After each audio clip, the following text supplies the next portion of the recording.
My name is Shara Babcock. I serve Chautauqua as Vice President and Emily and Richard Smucker Chair for Education. It is my pleasure to welcome you to this afternoon's Chautauqua Literary and Scientific Circle Roundtable discussion. Dr. Weil's residency this week is supported by the Edward L. Anderson Jr. Foundation. This fund is provided by Ed's two sons, Steve and Dave. So please join me in thanking the Anderson family for their outstanding support of Chautauqua. Thank you. Today we welcome Dr. Irwin Weil, Professor Emeritus of Slavic Languages and Literatures at Northwestern University, to discuss Fyodor Dostoevsky's classic novel, Crime and Punishment. Dostoevsky wrote Crime and Punishment in 1866, and due to his own experiences of imprisonment and tragedy, he understood desperation and expressed passionate emotion in his writing. Crime and Punishment tells of Raskolnikov, a talented student who believes that his level of intellect must allow him to morally transcend societal law. He reasons to murder a St. Petersburg pawnbroker in order to test this theory. And despite his beliefs of intellectual superiority, he has difficulty dealing with the mental punishments he feels after committing the crime.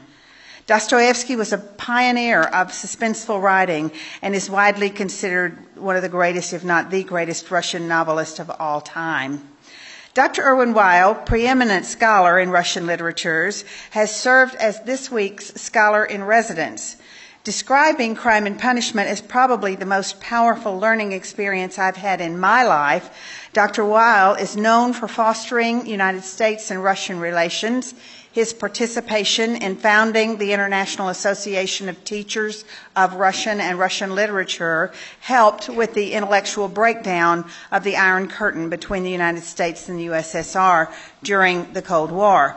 He holds degrees from the University of Chicago and Harvard University and is joined at Chautauqua this week with his wife, Vivian. So we're very pleased to have both of them. When we get to the question and answer section, Dr. Weil is hoping that someone will stand up and disagree with him, but I will wonder whether anyone will have the courage to do so.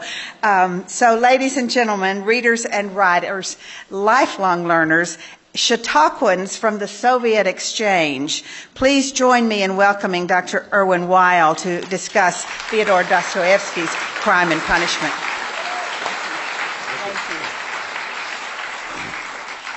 Well, first of all, I would like to thank you for that wonderful introduction and also a very interesting approach to crime and punishment. I'm very happy to be here today. Both my wife and I have had a wonderful experience at Chautauqua. It's our first time, and believe me, you'll get a good press.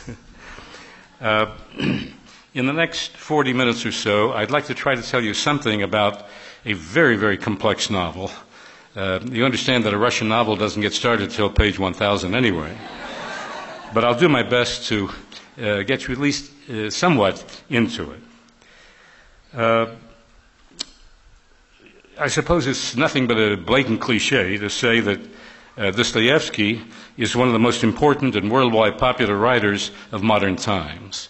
It seems to me you have to go back to the Renaissance, or perhaps the late 18th, early 19th century, to find any writers at all in other cultures who would be the equivalent of the kind of power that he brought to literature. Although, as a matter of fact, if you look at the Russian tradition, he was writing at a time when Russian culture was enormously productive in many, many different ways, but most especially in literature. Stop to think of the 1860s. You very correctly said that Crime and Punishment was written in 1865 and 1866, and in that one decade, there was produced Fathers and Sons by Turgenev, Crime and Punishment by Dostoevsky, and War and Peace by Tolstoy.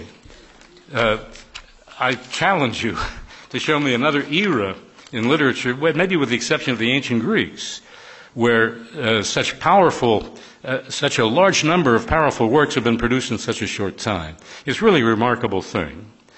Now, you have to remember that this was done in a country where at least the Slavic portion of this population, in those days that was most of the population, 90% of the people were slaves. Mind you, this changed in 1861. But for a good part of the 19th century, it was a country basically built on slavery, with an aristocracy and some other classes that lived on top of it. Now, mind you, it did change in 1861. At least it changed legally, although the question, of course, then became what happened to the land. But how is it that this wonderfully powerful culture is built on the basis of this kind of a country? This is something that takes a lot of thought and a lot of research, and we might think about it. Now, as you probably know, Dostoevsky is enormously popular and enormously influential on contemporary writers, especially in this country and in England. It would be a small number of people, I think, who wouldn't, shall I say, cotton to Dostoevsky. If you stop to think about prominent writers like Philip Roth, like Arthur Miller, Dostoevsky had an enormous impact. Still, there are people who are very much opposed to Dostoevsky. And as a matter of fact, if you go to Russia, you'll find no small number of such people. Such an eminent scholar and teacher and writer as Vladimir Nabokov, the author of Lolita, had this to say about Dostoevsky: the producer of elephantine platitudes. How's that for a direct criticism? Furthermore, if you take a look at the statements of a well-known writer named Alexei Maximovich Gorky, what he said was, Dostoevsky is an evil genius whom people should not read. Why on earth would there be this divergence of opinion? Well, I'm not here to give the complete answers to any literary questions, but it seems to me that the problem is that Dostoevsky probes at things and inquires into things that we don't exactly find comfortable to be probed. There are all kinds of issues that we like to hide from ourselves or distort from ourselves for all kinds of self-serving purposes, and what Dostoevsky does is cut like a knife or maybe like a razor through these problems. And I'm pretty sure that's why he's widely liked, not quite so widely, but still not insignificantly, enormously disliked. But one thing I don't think you will find, and that is anyone who's indifferent. I have yet to find someone who's had any contact with Dostoevsky's work who's indifferent to it. So, what are we talking about here? We're talking about a writer who, first of all, inherited a magnificent language. And by the way, at the very end, I want to give you just a taste of that language. I realize that most people here don't speak Russian, but you'll hear, I think, the music of the language. And of course, there was Pushkin, there was Tolstoy, there was Dostoevsky, there was Chekhov. There were many other writers who took advantage. It was Pushkin, of course, in a certain sense, who put the thing together, and the inheritance fell in the hands of people like Dostoevsky. Well, what are we talking about when we talk about crime and punishment? We're looking at the ideas and the actions of an intelligent and passionate student in the Russian imperial capital of St. Petersburg. As Dostoevsky described it, one of the most abstract, planned, and fantastical cities in the entire world. Because of its canal system, some of the other writers said, come to our frozen northern Venice. This young man, as a student, I really should say a former student because he's left the university at this point, he's living in enormous poverty. And poverty is an issue that Dostoevsky has delved into very, very deeply. As a matter of fact, his very first published novel, which gave him enormous fame among the literate population of Russia, was called Poor Folk. And he investigated poverty as something which exposes the genuine nature of the human being. No clothes, no fancy speech, no fancy possessions, simply the human personality. If you want to get to that, you might take a look at poverty. That's what he's saying. This young man is full of ambition to serve and benefit the entire world. Well, I doubt that there's anybody here who would say that's a bad ambition, maybe a little bit arrogant and pompous, but still, the idea of extraordinary ambition to serve and benefit the entire world, it's a wonderful thing. The world can use a little bit of benefit, can't they? But he was also imbued with a strange idea.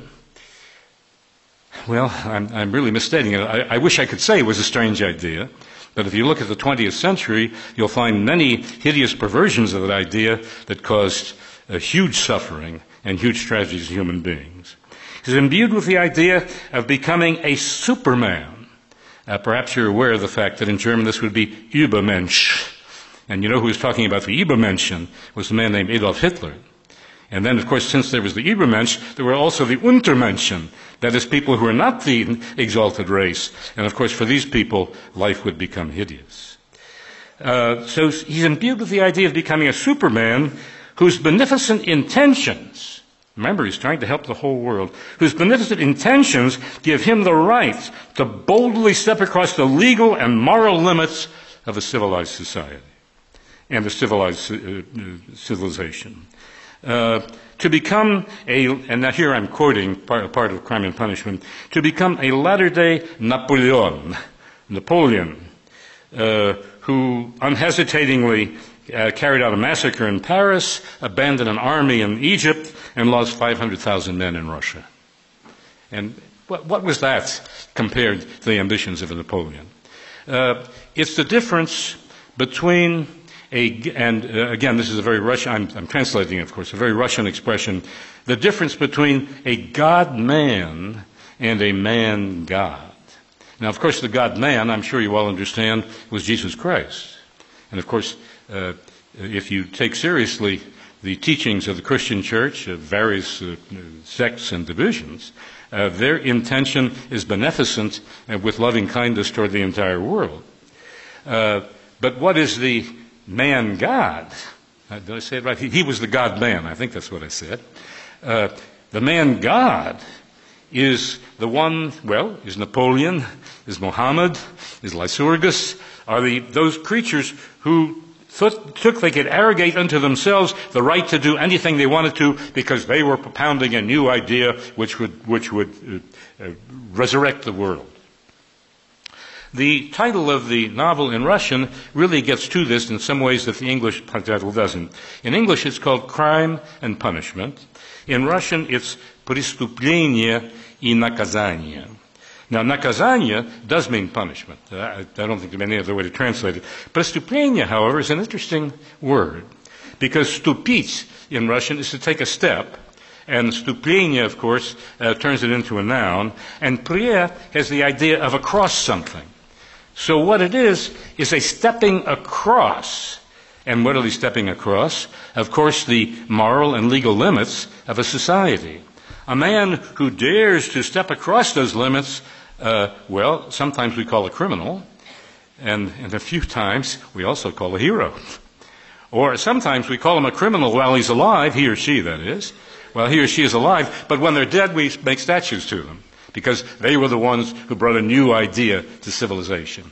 Raskolnikov's head is full of this kind of talk. And of course, that's one side of his character. Now, Dostoevsky, in his early days, I think I mentioned to you already, he wrote a novel called Poor Folk. In those days, nobody had any idea who he was, and it made him famous overnight. Now, again, you have to understand, it's not the whole population. Most of the population consisted of illiterate peasants, but among those people who were literate, relatively small, maybe no more than 4 or 5% of the population, he was enormously popular at that point because he had been praised by one of the greatest critics of the day, a man named Belinsky. And Belinsky praised him because he thought that Dostoevsky was calling for sympathy to poor people, something that Belinsky really believed should take place in Russia. But Belinsky and many of his cohorts were deeply disappointed by Dostoevsky's next story, which was a story called The Double, in Russian, Двойник.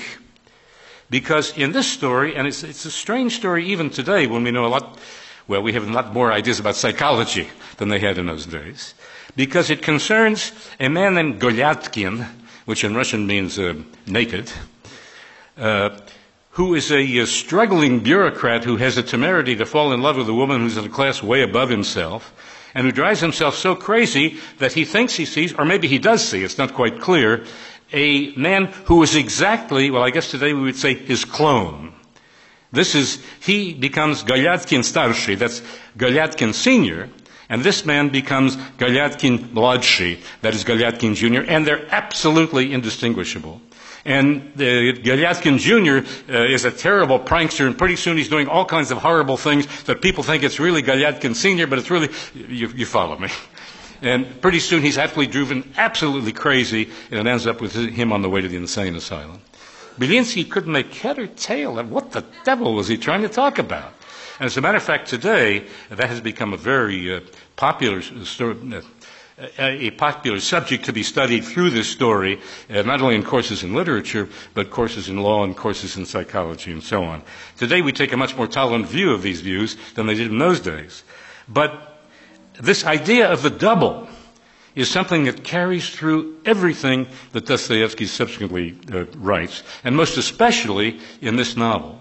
Because on the one side is this harsh, arrogant, overwhelming ambition, idea, dynamic of Raskolnikov, but on the other side, there's another side that's very sympathetic, very soft, very charitable, and after all, he doesn't want to bring beneficence to the world.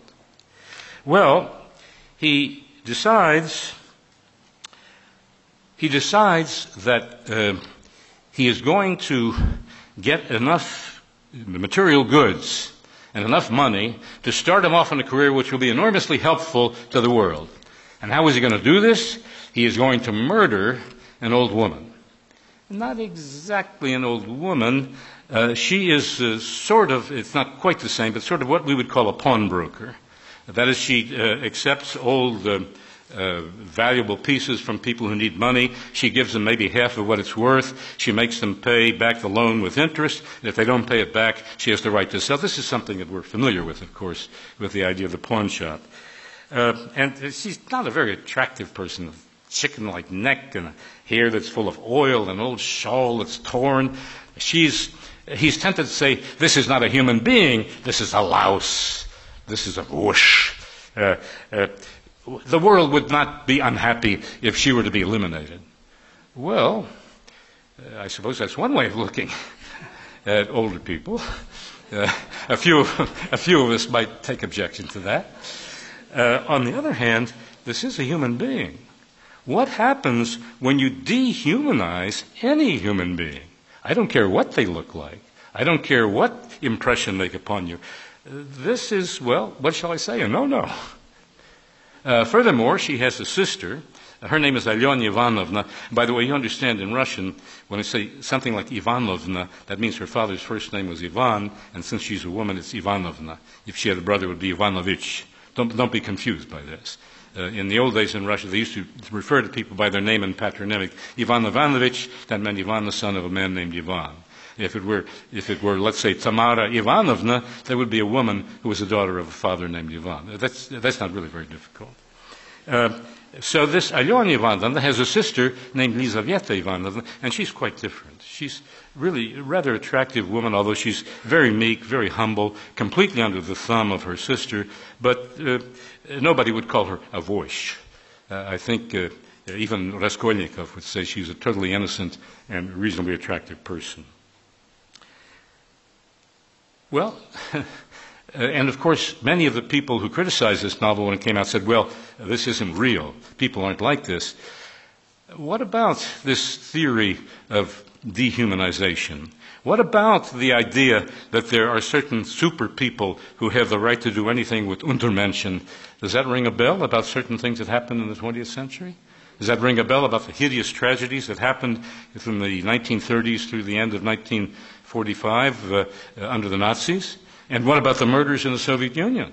What about the idea that we have the right to murder anybody we want to? First of all, we have a right to murder anybody who's opposed to our system, who's opposed to the fact that we want to create a paradise on earth. And as a matter of fact, not only anybody who tries to oppose it, but anybody who might try to oppose it, who looks, or from his background, might just possibly be somebody who would do something. We can get rid of them too. As Lenin said in one of his telegrams, I want you to hang them. I don't care if they did anything else. Hang them. Show we're serious. This is no joke. The idea of dehumanization, you understand. And when Dostoevsky is accused of exaggerating this, or for that matter, being terribly unfair to the people on the left of his day, because he turned into a very conservative man, yes, he was being unfair. I think objectively you can only say that. But was this an an improper prediction about what was going to happen in the future? Was he not, in a certain sense, a prophet of exactly what was going to happen in the 20th century? So much of the horror of this novel is not only of the novel itself, but of what human beings became exactly in a way, if not exactly in a way, very close to the way that Dostoevsky predicted it. Well, so here we have a would-be Superman, would-be superior man who is out to commit a murder. How do you commit a murder? Has anybody here killed anybody? André Gide, a very famous French critic, perhaps some of you recognize his name, once said about Dostoevsky, when he read this, he said, "C'est Dostoevsky. A-t-il tué quelqu'un? This Dostoevsky, has he killed somebody?" Because the way he describes it makes you believe he absolutely must have seen something like this, perhaps even participated in it. Now, of course, this would-be superior man, this would-be Übermensch, believes that although normally when criminals commit a criminal act, particularly something like murder, sort of a madness takes over and they don't quite know what they're doing. And this is one of the reasons that often it's not very hard to track down what they do, because they leave all kinds of clues, not even realizing they're doing it. I'm sorry, am I talking to you? Is what I'm saying comprehensible? Yeah. So, but Raskolnikov is deeply convinced that this does not apply to him. He's way too intelligent for that. He can keep himself totally under control. Now, as a matter of fact, he has a hideous dream right before he's going to commit it. A dream, maybe some of you have heard about this or read about it, where as a young boy he is the witness to a person, drunken people out of a tavern, beating to death a poor nag. They even beat the nag across the eyes. It's awful, it's horrible, and the description is dragged out in such a way that you shudder when you read it. Eventually he hits the horse over the head with a heavy iron bar and completely kills. As a matter of fact, he doesn't even call him a horse, he calls him a nag. Kryach is the word in Russian. And when it's a nightmare. And when he wakes up from the nightmare, undoubtedly you've all here at one time or another experienced a nightmare. You know that you often wake up at the height of the horror of the dream. When he wakes up, he suddenly believes that he's overcome the desire to kill her. It's a vile business. It's an awful business. What on earth tempted me to get into something so terrible as this? But that doesn't last long. Because, first of all, he looks at the Neva River outside and he sees the slanting. You understand, this is summertime in St. Petersburg in July, where they have what they call white nights, where the sun barely, it's very close to the Arctic Circle, so at 12 o'clock midnight, the sun barely goes beneath the surface of the horizon before it comes up again. You have to have heavy curtains if you want to sleep in the darkness. He sees the red rays. As a matter of fact, he's seen these red rays come through the windows of the old woman, where he's made sort of a trial run to case the place. And then he sees it again as he looks at the river. And as he does this, he overhears some merchants saying that Lizaveta, the sister of the woman who's intending to kill, is going to be away from the apartment from 7 o'clock the next night. In other words, chance puts in his way obviously the opportunity to do what he was going to do, and it turns out he's not going to get a good part from that. And as if that isn't enough, when he has to get the axe that he's going to use to kill her, it turns out that the axe is not available in the place where he thought it would be, but there's another room that's completely open where he can grab the axe. He makes a loop in his coat, puts it under his coat so it's completely concealed. Everything works out by chance. And of course, Dostoevsky, I think, is making a statement here that human fate sometimes intervenes in human life in a way that nobody can predict. And, well, those of you who read the novel know that there's an awful scene near the end of the first part of the novel where he ascends the stairs of the building. And by the way, if you go to Petersburg, there's a tour called In the Steps of Dostoevsky where you can follow step by step exactly where Raskolnikov went. Because Dostoevsky identifies it. He doesn't give the actual names of the streets, but they know where it was. So he goes up, he rings the bell on the door, and of course when you hear that bell ring, you think of Macbeth, remember? I hear it not, Duncan, for 'tis a knell that summons thee to heaven or to hell. That bell, which is, in a concentric round circle of metal, it gets smaller and smaller when you get to the bell. It gives a particular sound. The old woman opens the door. She's suspicious. He's been there once before to pawn something. Now he has a phony thing that's going to be hard for her to open. And, of course, as she does this, he takes an axe, and with the blunt end of the axe, he just crashes over her head, and fountain of blood. It's one of the most awful scenes. You really feel that you're envisioning a genuine murder. He takes the key to the trunk, he grabs the stuff out of it, he stuffs it in his pockets, and he goes back in the room where she committed the murder, and what do you think? There stands Lizaveta. She'd walked in the open door. He had forgotten even to close the door. And this was the man who thought he was in complete control of the situation. And in the most hideous scene, with the sharp end of the axe, and she's so humble she doesn't even know how to oppose it, he brings it down over her skull. It's terrible. It's terrible. So, of course, naturally he tries to flee, but as he goes out the door, he hears steps coming up the stairway of the apartment. So he goes back in the door, shuts the door, puts the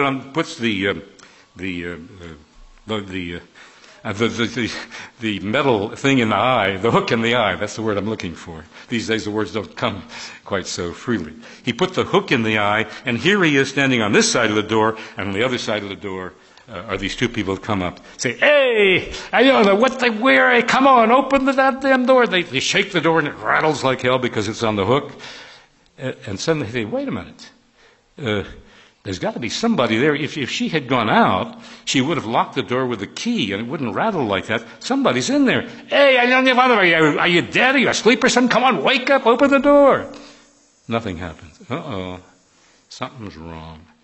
One says, "Look, Koch, you stay here, and I'll go down and get help." Well, Koch stands there for a minute or two, but he has a sense that something weird is going on, and he goes away, which gives Raskolnikov the chance to slip out. Remember, chance. Slip out the door, head down the stairs, but as he's heading down the stairs, people are coming up the stairs. Well, if they let him go by, that's not going to be any help because they're going to recognize him. This is very, very dangerous, and just as he gets to the second floor, and they're very close, he realizes that a place where painters were painting is suddenly empty because the painters are involved in a silly little argument between them. He sneaks in that door, and they go past, and he's safe. He walks out the door, and he comes back to his room. I started to say apartment. It's more like a closet than a room. And takes all the stuff out of his pockets, puts it in the wall, and then begins, of course, the terrible tortures that he goes through, having realized he's committed a hideous crime. In the first place, he's done an awful thing. In the second place, the law is not going to look on this very kindly.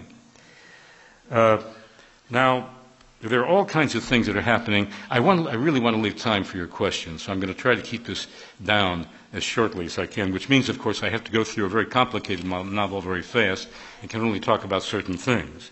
But we're talking here Dostoevsky's original intention, actually, when he set out to write this novel, was to write a novel called Pyaninki.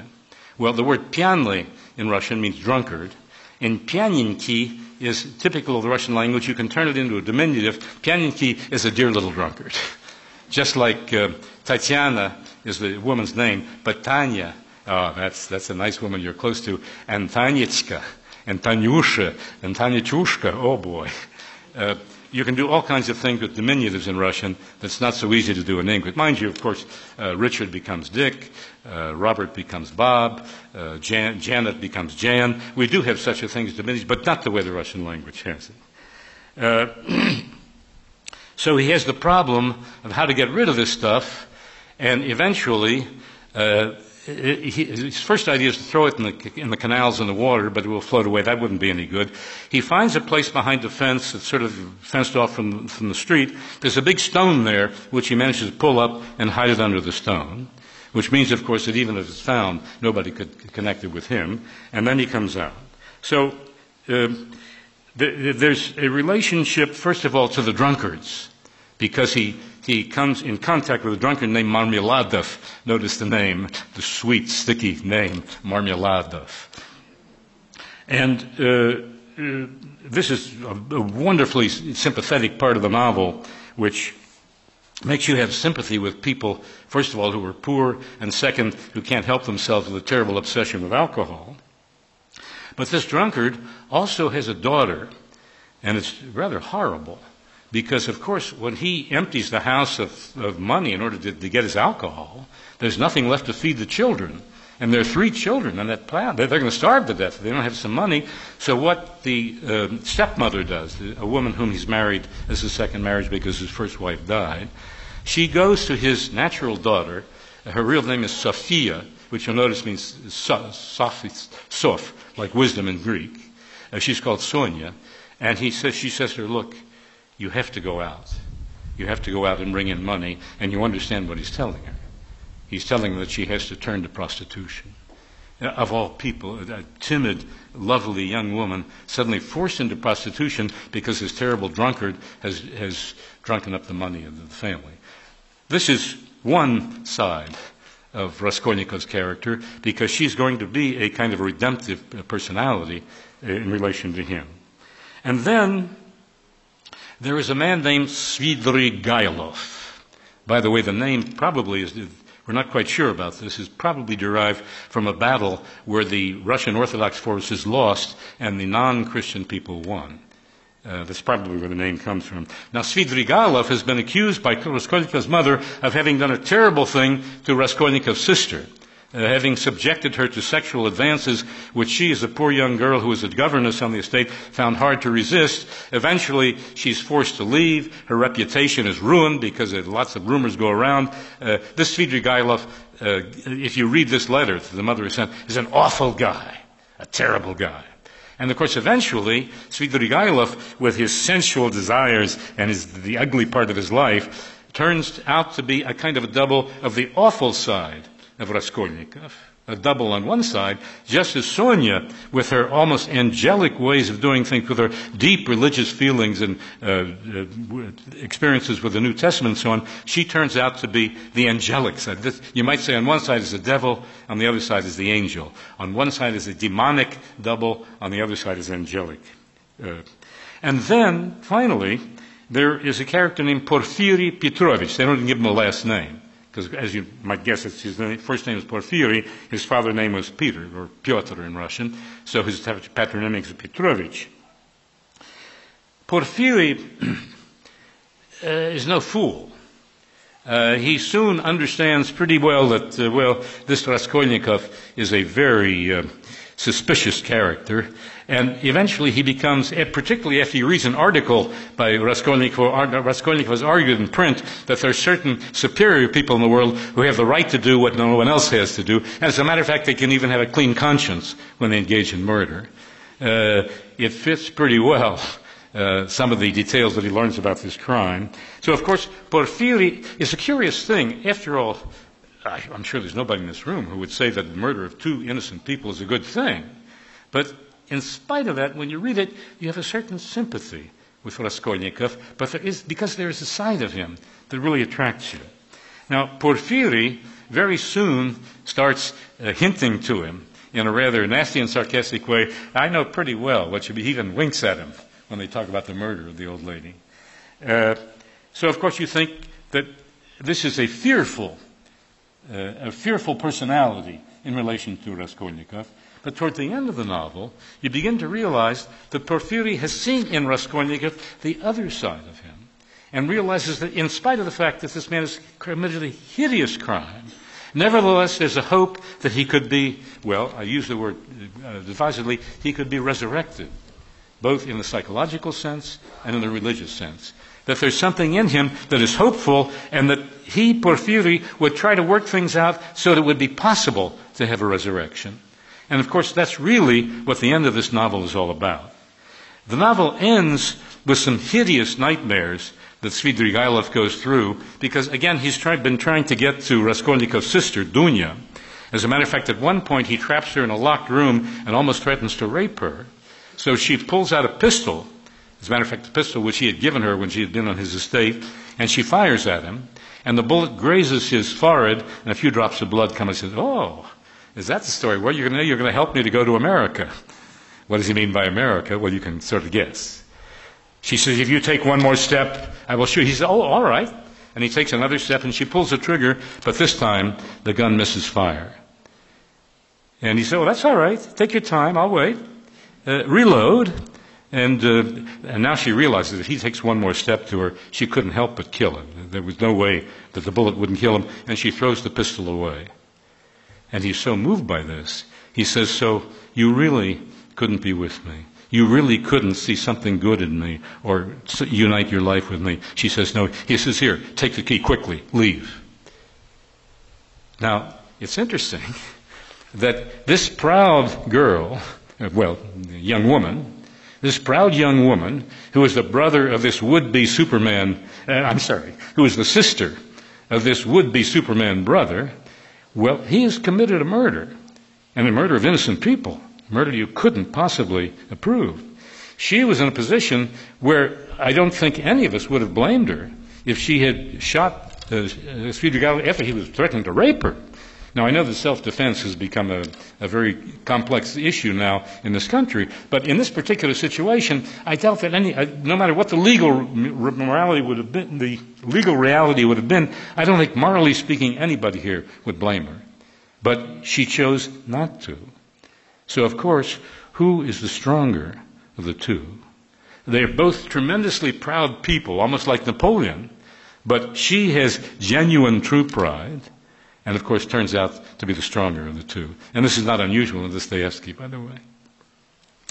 Well, at the end, we see Svidrigailov going through a hideous series of nightmares, which, if I were to describe to you, you would get some of the sense of the mastery that Dostoevsky has over the human psyche and over the written page. It's incredible how he brings you in. And by the way, it's been a hot time in Petersburg. There's not a drop of water around, and all of a sudden, a huge thunderstorm and rain, perhaps a rain of redemption, perhaps a rain of something else, takes place. And in this rain, Svidrigailov goes into a hotel. He goes through these horrible nightmares, and he realizes there's only one out for him. He makes his trip to America. He goes out and commits suicide. You understand, for Dostoevsky, America was a wonderful country of mechanics. He says in another novel, he says, the Americans are wonderful mechanics. They can do anything they want to do technology, but you know something? They have absolutely no soul. Well, I'll leave it up to you to decide whether that's true or not. But that was Dostoevsky's picture of America. And of course, Svidrigailov, in taking this trip to America, is ending his life. Now, this could have been a bullet for Raskolnikov, you understand. As a matter of fact, in some of Dostoevsky's notebooks, you'll see that one of the original plans was that Raskolnikov might end his life with a bullet, but the bullet instead goes to Svidrigailov. And the only solution for Raskolnikov is to confess. And when he goes to the police station to confess and then is a little bit hesitant, he's told that Svidrigailov has committed suicide, and in a certain sense this frees him to make the confession, just as his intercourse with Sonia has convinced him to do that, and he makes the confession. There's an epilogue to the novel which has been violently criticized. I doubt that there's been as much commentary on anything in any literary product as there's been on this epilogue, and most people say, look, this epilogue was a mistake. The novel should have ended with his confession, because in the epilogue, Raskolnikov is morally resurrected. But how could this, in this whole novel, where you get this whole complex character, how all of a sudden could this possibly happen? Now, I think a critic whom I very much admire, in a way has untangled this, what shall I say, complex problem or criticism. His name is Professor Joseph Frank. He was a professor both at, unfortunately, the late Joseph Frank. He died. As a matter of fact, if you read the New York Times, you saw his obituary not too long ago. And it was quite a long obituary, by the way. He made quite a reputation. He was a professor at Stanford and also a professor at Princeton.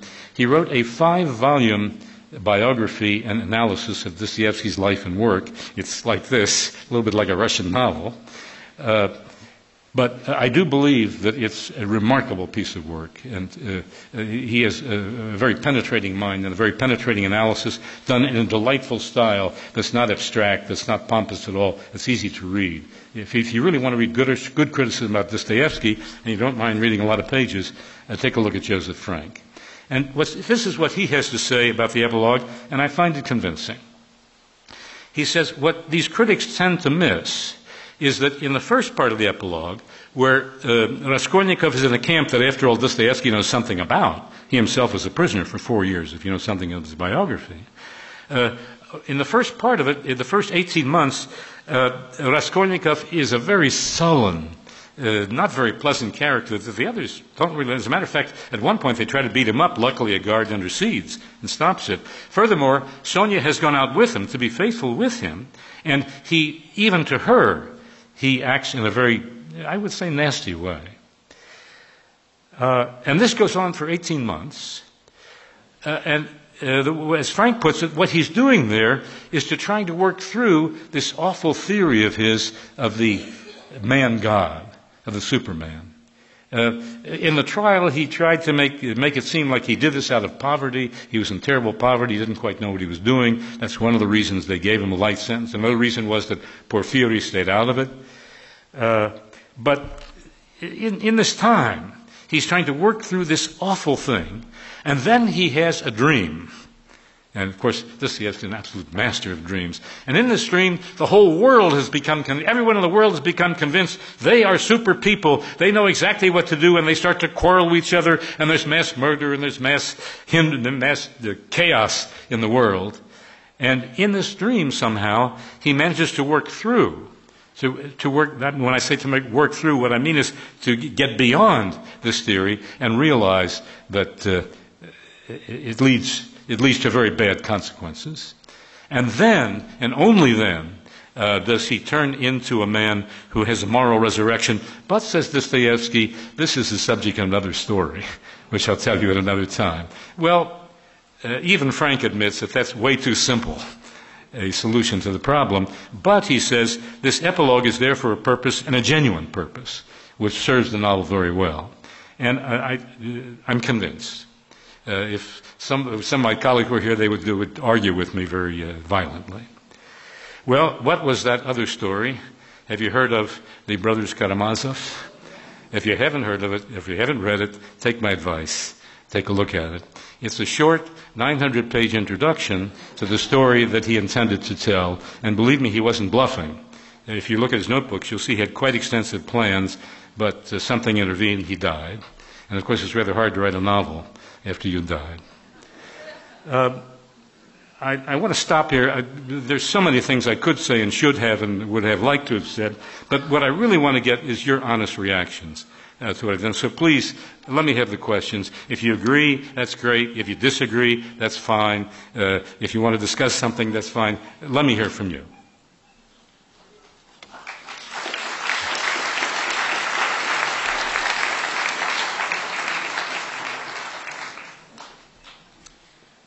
Back when I read Dostoevsky, Crime and Punishment, and the Brothers Karamazov, The Idiot, The Possessed, all of them, I took the whole class. One of the ways of reading this book that was recommended was seeing, it was full of dualisms, like the double, and one way was to see the West and science as the source of all corruption, and that his redemption at the end is through Sophia, Sanya, the spirit. So science versus religion. Just one quick note is that when I did a close reading, I noticed that Sonia, who starts out as a prostitute and is ultimately a virgin whore, becomes a prostitute. Her body in the novel disappears as a physical entity. So there's that. But would you comment on the dualisms? A very sensitive approach to the novel. I think I would agree with you that Dostoevsky is making a distinction between science and technology on the one hand and the spirit as it's revealed through what they call pravoslavia, that is the Eastern Orthodox Christian Church, on the other, and most especially, of course, with the figure of Jesus Christ. I think you put your finger on something very important, and this is certainly a dualism, and It is true, of course, that he talks about the Crystal Palace, which supposedly was a museum that showed everything that was useful to the world. By the way, Turgenev said if it were burned, Russia would lose nothing. And Dostoevsky was not entirely pleased by that. But I think it's possibly a mistake, or at least an exaggeration, to say that the technology part of it is necessarily associated with the West. It's true that Dostoevsky has some very harsh things to say about, well, you've read, of course, the Brothers Karamazov, and you know what he says about the Grand Inquisitor in the Catholic Church, and so on. But the people that Dostoevsky is really struggling with are people in Russia who were, have you read Fathers and Sons? If you get a chance, take a look. It's by Turgenev. It's much shorter, by the way. These are not what Turgenev calls nihilists. These are people who want to destroy everything in the world, have a tabula rasa, that is, by the way, I'm using a Marxist term there, a tabula rasa, a straight table on the basis of which they will build an entirely new and entirely pure society. And these are Russian people. And boy, they go to it in the way that nobody in the West would dare. You know, when the Russians go to an extreme, they ain't kidding around, as you know. So that it's not exactly the West. Furthermore, Dostoevsky has many praising things to say about the West. He says, the West is, we worship every grave in the West because in those graves are buried Michelangelo, Beethoven, the great creations of the West. And as a matter of fact, in his room, he had a famous picture by Holbein of Christ, the resurrection of Christ. So that I think it's possibly either a mistake or at least an exaggeration to say this is the West. It's rather the spiritual side of human beings as opposed to the side that says, well, we will make an ideal society by means of technology. Oh no, he says, you're not going to do it by technology.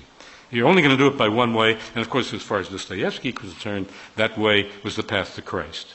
As a matter of fact, he's very often quoted a letter which he wrote to one of the wives of the Decembrists. When he was on the way to Siberian prison, he was given a copy of the New Testament, which he held to the day he died. And to this woman, he later wrote a letter which has been quoted 50,000 million times, where he says, it's true, I am a child of the 19th century, a child of doubt, a child of disbelief, a child of godlessness. But there are certain moments in my life. Notice he says moments in his life. He doesn't say the whole life. There are certain moments in my life where I come to the conclusion, and I deeply come to this conclusion, that there is nothing more manly, nothing more courageous, nothing more profound, and nothing more godlike than Jesus Christ. And if it were to be proved that Christ does not lead to truth, I would rather go with Christ than with the truth. The fact that he is willing to separate that his beloved Christ from the truth is, of course, it hits you in the head like a hammer, doesn't it? But this is Dostoevsky. It's always balanced. On the one hand, there's belief. On the other hand, there's disbelief. On the one hand, there's a paradise. On the other hand, there's hell. On the one hand, there's love. And on the other hand, there's a place where it's impossible to love. And, of course, you may remember, as Zosima says, that's what hell is. Hell is a place where it's impossible to love. So you read one place, aha, now I've got it. You turn the way, you damn fool, you thought you had it. You didn't have it at all. On the contrary, it's on the other side. And to me, this is what makes these novels so tremendously profound, because this is human life. Human life is not simple. Human life doesn't go entirely in one direction, unless you're some kind of an idiot, I suppose. And Dostoevsky captures this in the most powerful way. And of course, as I said in the very beginning, I think it's one of the reasons some people don't like him. Because there are some things inside of us, boy, we don't want to bring out. Well, at least I'm talking about myself. Maybe all of you are angels, but you understand the problem. Well, okay, you understand. Are there other questions? The gentleman in the green shirt was there first, I believe. Oh, yeah, I'm sorry. Okay. I beg your pardon. Okay. First of all, I have acquired familial notoriety by calling the end of Crime and Punishment cute. I acquired notoriety in my family by calling the ending of Crime and Punishment cute, the epilogue, but... I'm sorry, just calling it what? Cute. Oh, cute. But I really wanted to ask you to comment on the role of atheism in the novel. To comment on? On the role of atheism. On the role of atheism in the novel. Again, a very good question, and one that goes in many ways to the heart of the novel. You remember that when Raskolnikov is talking to Sonia, the narrator describes Sonia as somebody who is full of insatiable, is the word, insatiable compassion. And of course, this comes through her faith in God, through her faith in the New Testament, and her faith in the power of Jesus Christ. Now, to Raskolnikov, at least in the beginning, this seems like a kind of idiocy. There was a famous character in Russian life and in the Russian imagination called Yurodivy. It's probably translated as the fool in Christ. It's people who go around who say things that don't quite make sense. They're ragged, they're barefoot. In a way, they seem like total idiots, and yet there's an aura of holiness about them that it makes them both mad people and religious people at the same time. And Raskolnikov has the intention, has an instant where he calls her, well, of course, Yurodivy is a masculine form. I guess he called her Yurodivaya, which would be the feminine form. And this, of course, is an indication toward atheism.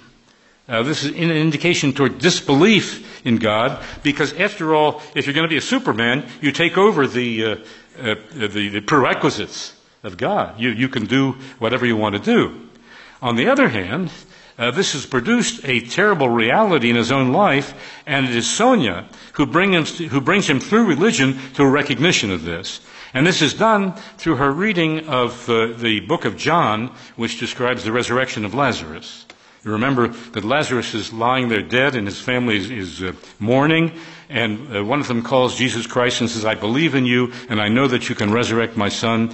And Jesus says, I am the life, and those who believe in me will have eternal life. And he turns to Lazarus, who's lying there and who stinks.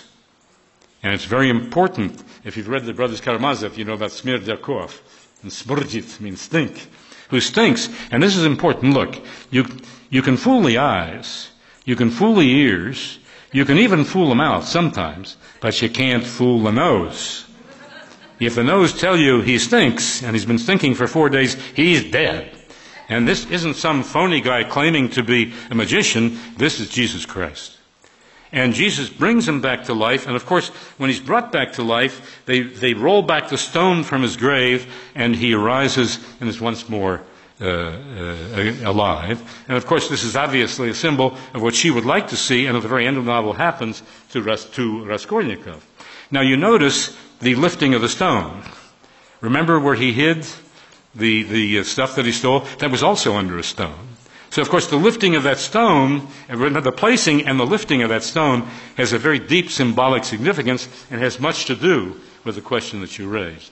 So that atheism and belief for Dostoevsky are two opposite things that go very much together, and it's a conflict that is a continuing conflict.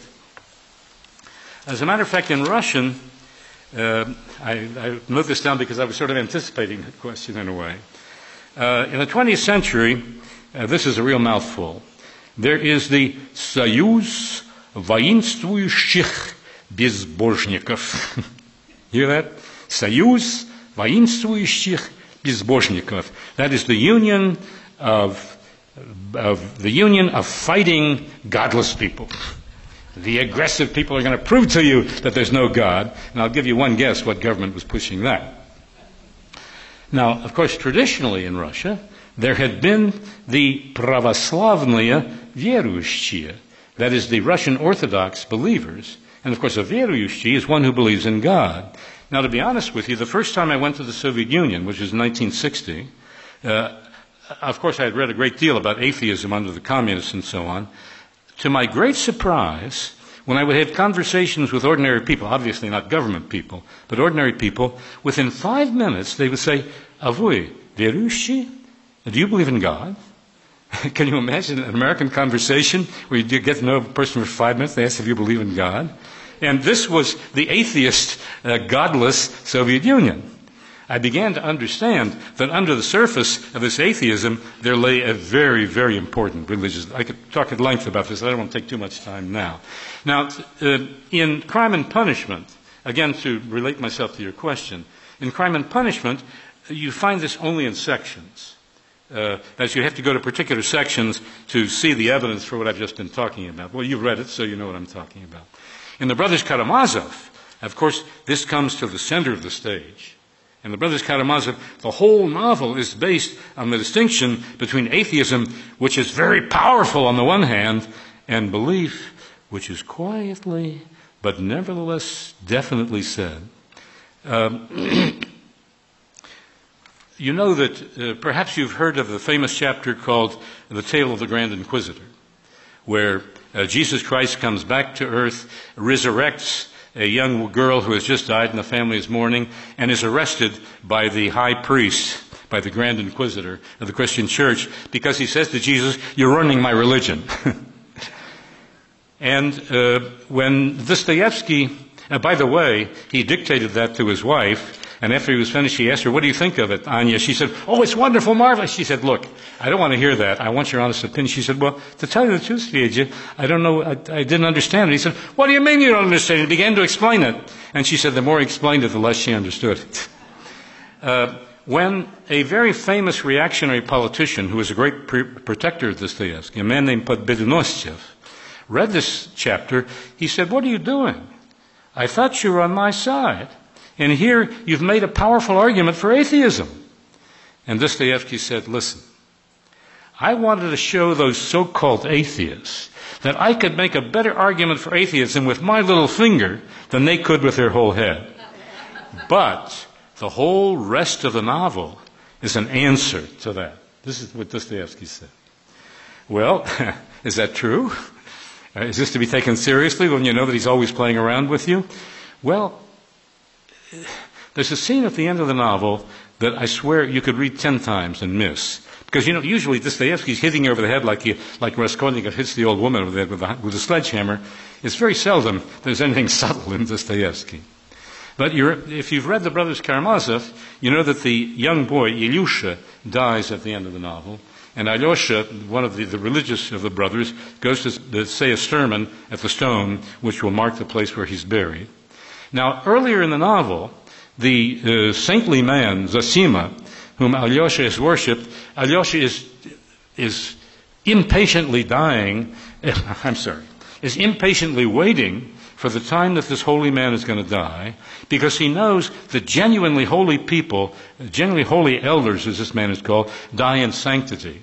Where the ordinary person, of course, smells when they die, these people don't smell. Well, Zosima dies, and to people's original disbelief and then to their horror, not only does it smell, but it smells much faster and much sooner than other places, than in other cases.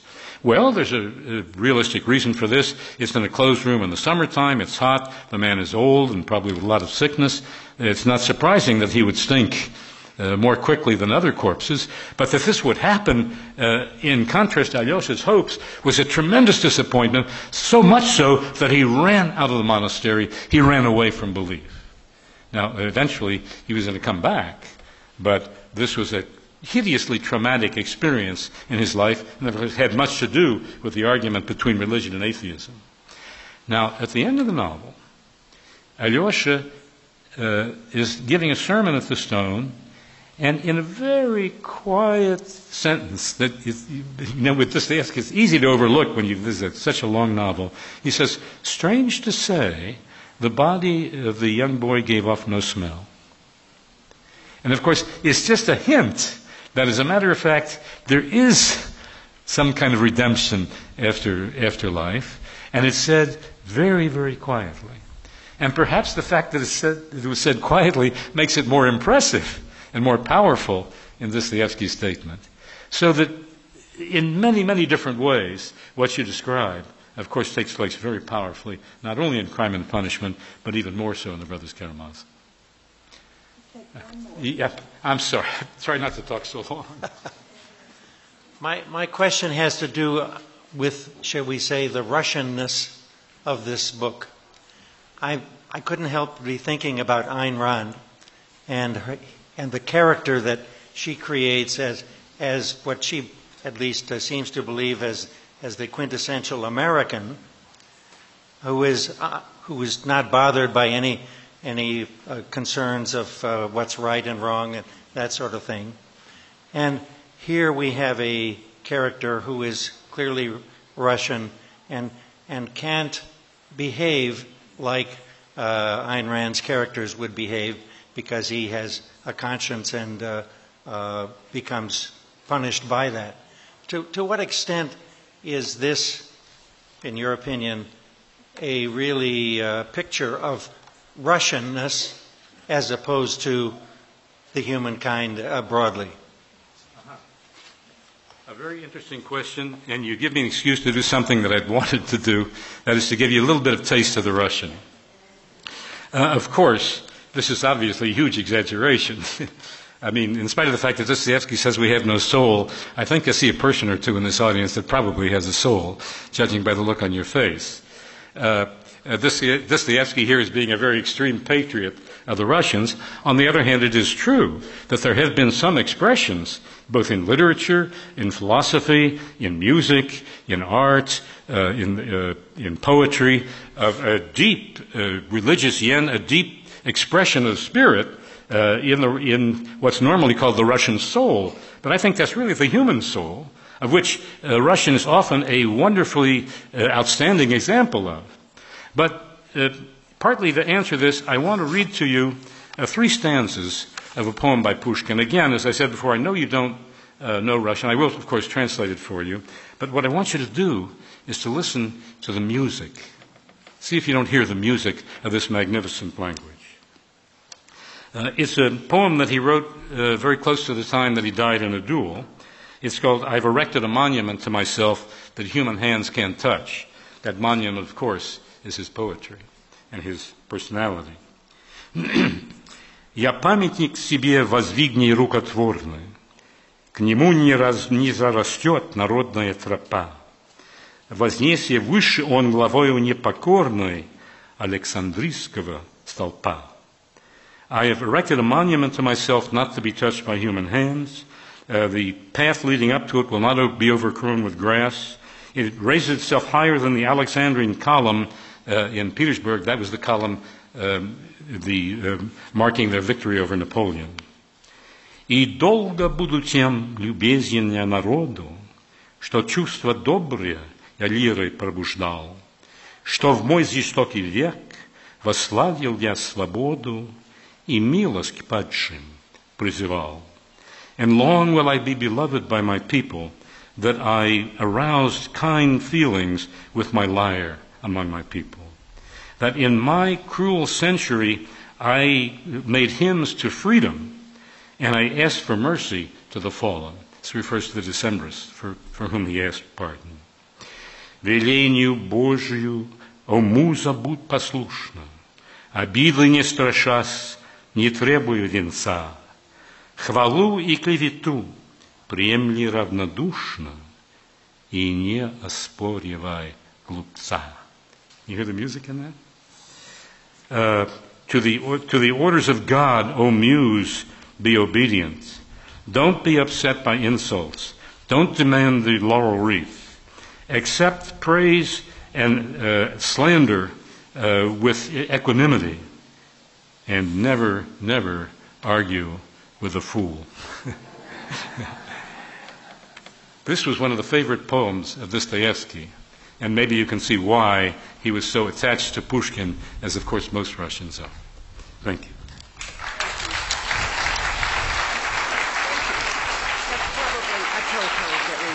Okay. Let's thank Dr. Weil and enjoy your evening. Thank you so much. Thank you.